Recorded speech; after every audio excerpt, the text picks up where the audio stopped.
La crise Corona était aussi, à notre avis, un accélérateur et un révélateur des tendances de fond qui existaient déjà, mais qui deviennent plus marquées, plus durables. Et donc, en ce qui nous concerne, c'était la transition des audiences qui se décalait de plus en plus aussi vers le digital parce que la croissance côté digital était encore plus grande que côté print. Et en même temps aussi le chiffre d'affaires. Donc, comme tu le dis, fin 2019, on avait dépassé la première fois la marque symbolique des 50% en chiffre d'affaires digital. Et donc aujourd'hui à date, nous sommes à 55 effectivement, malgré un recul au global des revenus parce que le marché publicitaire a pris cher sur le T2. Nous sommes confiants que justement ce poids du digital en fait nous donne aussi du coup une résilience de partir plus vite. On a vu sur les dernières semaines pour tout de suite attaquer avec le plus brûlant. On avait mis en place des états hebdo de business très chirurgical, très real time et en fait on voit que le digital frémisse plus vite, mieux dans la reprise en fait que le print et du coup en fait nous sommes confiants que la fin d'année va pas super bien se passer, c'est hors de question, mais va peut-être mieux se passer qu'on aurait pensé. On parle de la publicité parce que côté diffusion, évidemment, la partie vente au numéro pèse toujours le plus. Prisma Media est le premier éditeur en France. Nous vendons 150 millions de magazines par an. Donc c'est une énorme machine B2C, soi-disant, qui effectivement a aussi fonctionné pendant le Covid. 90% des points de vente étaient ouverts. Sur certains points de vente, par exemple en hypermarché, il y avait même des hausses sur certains titres comme Tes Loisirs, comme Cuisine Actuelle. Et les gens avaient plus de temps de consommer des contenus tout court en fait, que ce soit print ou digital. Ce qui explique en fait cette explosion des audiences, notamment sur le digital. On en a beaucoup parlé, on va dire sur avril, on était entre 70-100% de croissance. Et même après mai, on a vu que la moyenne, on a pris un étage à 30% de plus, après déjà des records d'audience qui sont répétés pendant tout 2019. Je cite 3 chiffres pour vraiment l'illustrer au niveau de macro. Nous sommes passés de 24 millions de vidéonautes uniques par mois à Médiamétrie, qui était déjà la première position des médias en France, à 30. Donc un énorme saut de vidéos, notamment aussi en desktop, donc aussi performance publicitaire plus performant parce que c'est encore mieux que le mobile pour la vidéo. Il y avait aussi la croissance de l'audience jour. On était toujours entre 7 et 8 millions par jour, donc première audience média digital de France et nous avons franchi les 9 millions. Et donc on voit que cette croissance des audiences, elle se répercute aussi par exemple sur nos newsletters. Les gens sont plus réceptifs sur justement des recommandations poussées par la data, des articles qui les intéressent. Et donc vraiment cet étage qu'on a pris et qui reste même après le confinement. Et je dirais aussi avec des marques qui n'étaient pas directement associées à l'actu chaude, donc anxiogènes autour du virus, etc. Mais plutôt on va dire des environnements feel good qui aidaient à titre familial ou centre d'intérêt à l'essor par exemple de la cuisine, de l'entertainment, de bien vivre le confinement et cette phase de la vie en fait qui nous recentre aussi sur l'essentiel qui est les rapports humains, la famille, les amis, la bouffe. Et nos marques en ont profité. Le business pour les médias en France, pour les médias locaux, nationaux, est absolument indispensable pour la survie, pour la pérennité des entreprises. Donc je m'adresse ici directement aussi au marché parce qu'en tant que consommateur particulier, on a bien favorisé les circuits courts, on a favorisé les producteurs locaux. On s'est rendu compte qu'ils étaient là pour nous pendant le confinement sans toucher de l'argent forcément, en risquant parfois aussi leur santé. Et même si on était en télétravail, donc la santé on a bien protégé, les journalistes n'ont pas arrêté.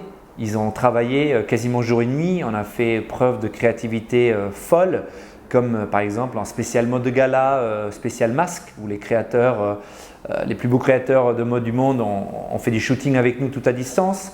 On a fait des recettes de cuisine chantées sur Cuisine Actuelle, il y en avait partout des initiatives, même sur la régie. Nous avons par exemple, avec cette croissance des audiences, proposé très tôt après le confinement que 30% de nos inventaires étaient offerts gratuitement aux initiatives, causes qui luttaient contre le virus en France parce qu'on pensait que c'était notre devoir. Et maintenant aussi les annonceurs qui ont coupé parfois sévèrement leur investissement, notamment auprès des médias français. Je fais appel vraiment à favoriser le circuit court et alimenter l'écosystème français parce que sinon il y aura des dégâts et ce ne serait pas souhaitable. Ce confinement a créé un lien humain encore plus renforcé. Il y avait beaucoup de solidarité, aussi l'humilité autour de l'incertitude. Tout le monde était dans le mélange vie perso-pro. Donc on a beaucoup échangé, même si le business a souffert. Et les gens se livraient et ils disaient aussi ce qu'il leur fallait en fait pour la reprise. Donc du coup, nous, on a articulé une offre un peu sous le chapeau résultat garanti entre 3 grands thèmes qui sont la vidéo, donc vraiment un format en fait qui transporte beaucoup d'émotions. Nous-mêmes, on a fait preuve de ce format sur le marché. On avait une vidéo au marché pour des marques durables de toute la régie. Nos éditeurs, nos Red Chefs se sont adressés au marché en montrant les enfants sur les genoux, la vie chaotique des visioconférences avec un message d'Ignac. Deuxième pôle est autour de la performance, donc notamment autour de l'email marketing qui a un vrai ressort. Et le troisième est le thème autour de tout ce qui est RSE, sens, mais au service du business, pas en opposition du business. Les consommateurs, nous avons beaucoup de data en fait sur les contenus qui étaient consommés, sur les KPIs d'engagement, le temps passé. Et donc du coup, en fait, cette mine d'or d'insight, en fait, on les a mis à disposition des annonceurs qui le souhaitent. Et on leur dit en fait ce que les consommateurs attendent par rapport aux marques de leur secteur. Donc on avait par exemple déjà la transparence dans l'alimentaire.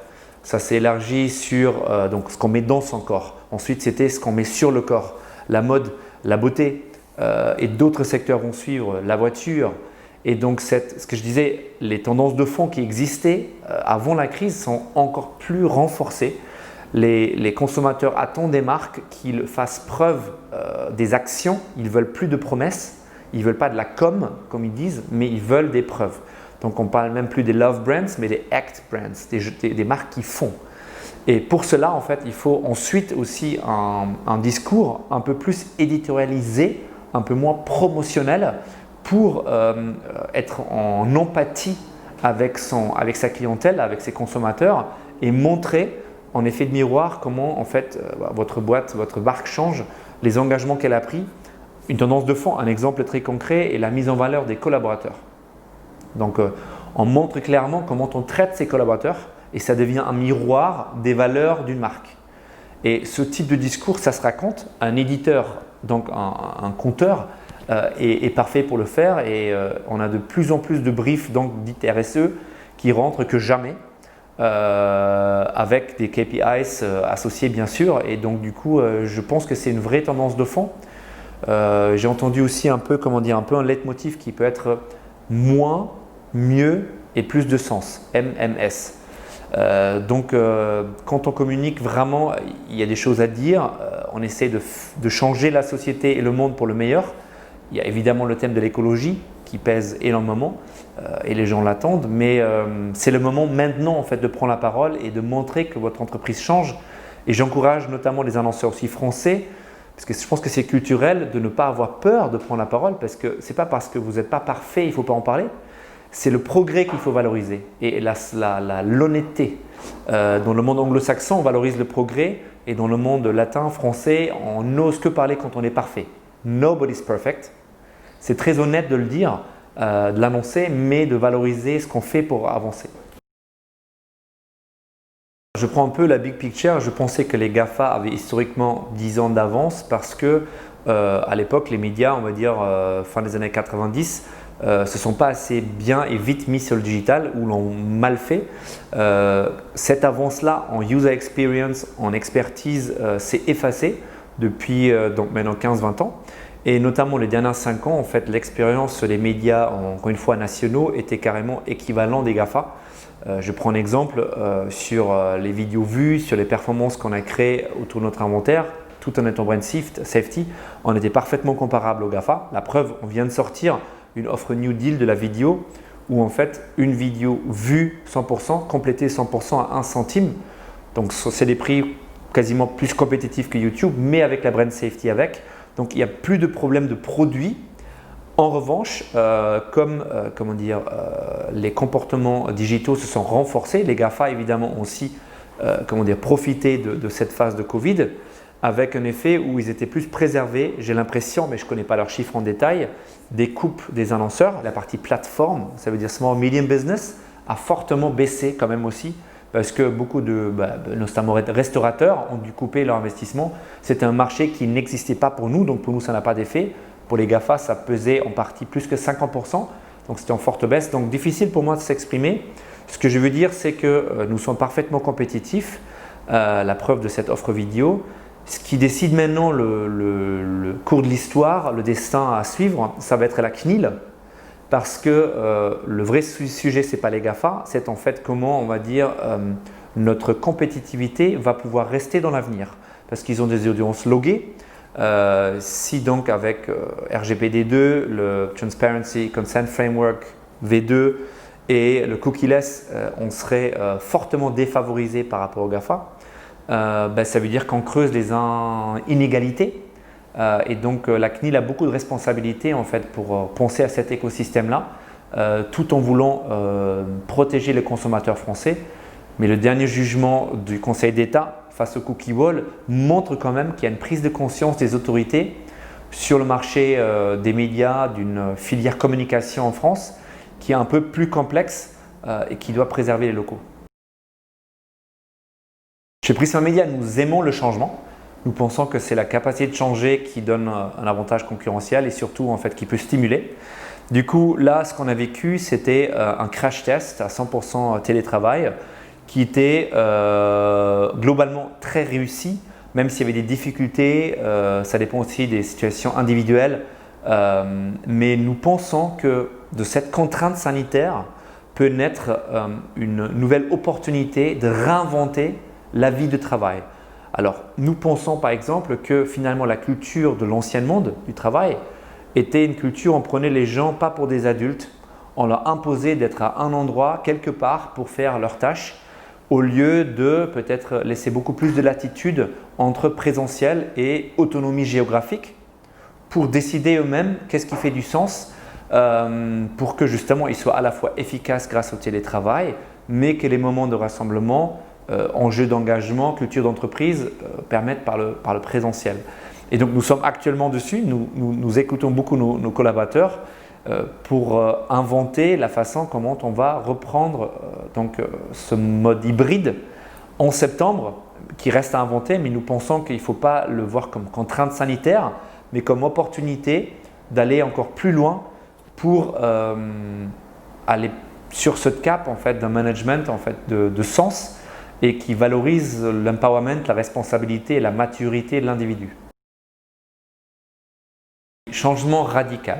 Il y avait cette phase d'arrêt sur image du confinement qui a permis, je pense, d'être un peu en introspective, de se poser des questions sur sa vie perso, sur certains, leur vie de couple, familiale, professionnelle. Et en fait, cette introspective donne la possibilité en fait maintenant de faire des changements qu'on n'aurait pas peut-être osé avant, qui étaient déjà un peu sous-jacents, où on a dit mais non, on ne peut pas parce que. Je pense qu'on a compris que l'impossible n'existe pas. La preuve, nous venons de vivre une époque comme une mauvaise série Netflix quand même, si on est honnête entre nous. Du coup, prenons-le positivement. Ça veut dire qu'on peut tout inventer à partir de maintenant, tant qu'en fait il prend en compte le sens dont ont besoin vos collaborateurs, vos clients et votre marque.